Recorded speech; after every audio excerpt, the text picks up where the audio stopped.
Okay, what the heck is going on? You, and YouTube, how's everybody doing? Welcome back to the wonderful world I like to call the Fishroom. We can't do this whole thing where I'm like, oh, I'm back posting YouTube videos, and I not bring you here with me in the place where this all began, where you and I met. That is our Fishroom, which has been, I don't want to say the word neglected, but one thing that you do find out when you're not making 3 or 4 videos a week and posting it so you guys can see it is you don't clean your tanks as much. And so we're gonna have to change that. Hold on a second. All right, where is it? Not there, not there, not there, not there. Right there. Okay. Stop.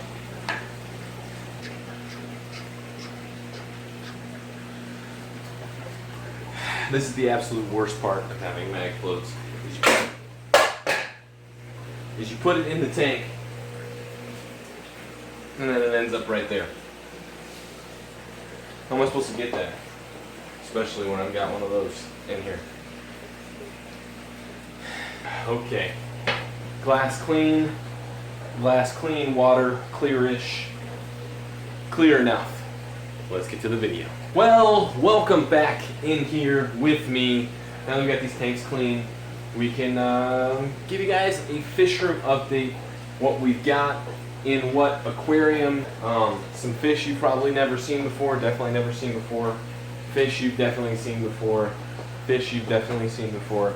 And what is seemingly an empty tank down there that has small fish that we're not even going to bother with today. Let's get into it. There's some stuff. I'm sure some of you guys right now are looking around and be like, whoa, what is that thing right there? What's going on with this tank? If you would stop spinning, I might not get seasick. So let's get into it. First thing we should get into is the one, the only Mr. Hulk. He's doing good. He's still living in his 150. He's got his female Chancho in here. And he's still angry as heck. One of those things where the older you get, the angrier you get. I'm starting to believe it.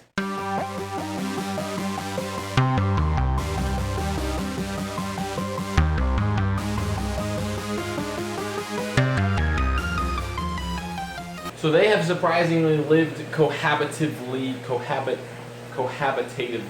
They've lived together in this aquarium for a good period of time. He hasn't killed her, she hasn't killed him. They've tried to spawn a bunch of times in that pot right there, but he does not fit in there. She fits in there, she lays eggs in there. Then I've never witnessed a spawning, but I don't even know if he's even trying. I know that she lays eggs at least like once a month, like clockwork. But they are doing freaking incredible. He's huge. He's honestly about as big as he's ever going to get. He's probably as big as he was last time you guys saw him. Here's a size reference, guys. That's probably about an 8-inch fish. So if she's 8 inches, he's a little bigger. Over here, residing in this large 8-foot aquarium, as you guys know, the OGs know, Azul. For those of you new guys, that's Azul, that's Hulk. I know some of you guys are new, but for those of you who've been here for a long time, you know what's what, you know what's up. And of course the first question I'm going to get asked is, oh, how long is Azul? How long is Hulk? And my second question I'm going to ask to you is I invite you to try and wrangle this fish out of this aquarium to measure it. But if I really had to guess, I would say between 1 inch and 3 feet, somewhere in that range, probably more around the 17-inch mark.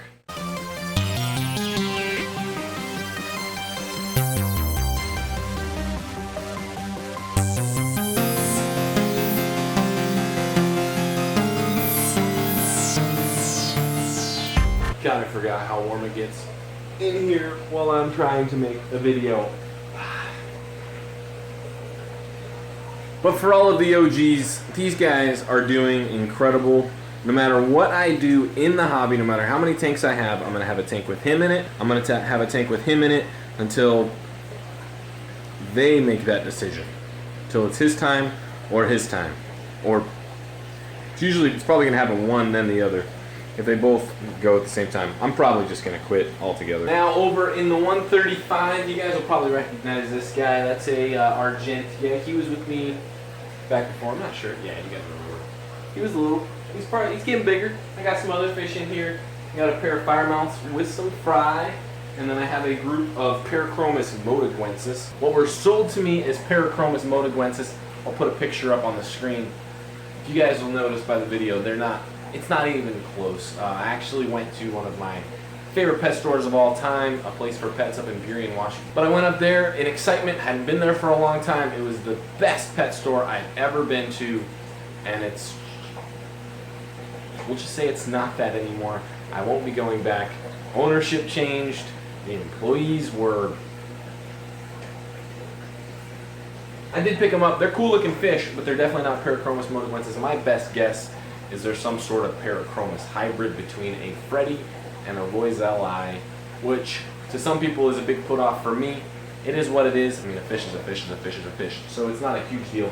But it's a little upsetting just due to the fact of where I was, what it used to be, and what it is. It's kind of sad. So any of you guys in the Seattle-ish Burien area, honestly, don't even bother going to a place for pets anymore. No Kevin, no good. If you guys haven't noticed, there's also some dead animals in here. I promise they're not living. As a matter of fact, we have proof right here. There would be another half of an animal right there. Long story short, one of my dad's harvests. He's no longer with us. And then that is my first deer. This right here is what keeps me in tip-top shape. Just kidding. It's been up like this for a while, and that is because my wife loves me. Probably should do something nice for her. So I apologize for anybody who doesn't love this situation. They're in here, it's my choice. These guys have been in here for a long time, so if you guys are still hanging around, it's probably not something that bothers you too much, but I figured I would take care of the deer in the room, just so that it's not awkward and you guys don't think I've got just like animals in here watching you all the time. Whew! A couple other things we've changed is filtration on this tank. I don't have the air system up anymore. I got to a point where I wasn't running enough tanks. I've just got these two tanks that are off of this central system over here, so I decided to kind of simplify things. So this tank I have kind of running on a over-the-top gravity-fed sump with some K1 coldness in there. How this works is we've got some PVC right here leading down to a pump. I think I get like 400 or 500 gallons per hour out of it. Goes up there. I've got a nice tray with some media which needs to be cleaned. That's what that is coming from. And then I've got some K1 coldness spinning in there via a power head. I also have some ceramic media in there as well. And then I've got a standpipe in there that flows down, some 1-inch tubing, ball valve, nozzle, out into the tank. The last different thing is I have drilled, ball valved, and unioned some kind of quick water change fittings on all of these tanks. Basically what the idea is I've got this beautiful pond tubing here with a union attachment on it. So what happens is this union comes apart right there. This kind of gives me a double sense of security with the children, because if I just made it so it was a ball valve and they came in here and playing around and turned that, it would drain the tank and make a big mess. So I've got that securely fit as well as the ball valve closed off. So this has to come out. The ball valve gets opened after you attach that hose right here, and then I walk away and the water drains outside. Pretty nice. All right, so we're gonna fade out to black into some cool music. I'll get the good camera out and we'll get some footage of the fish. We'll probably sneak it in here and there, so that you guys can have some interesting fish footage throughout the video. But thanks for watching. Like, comment, subscribe. We will see you guys next time doing whatever the heck it is that we do. You and me and me and you and YouTube. Peace out.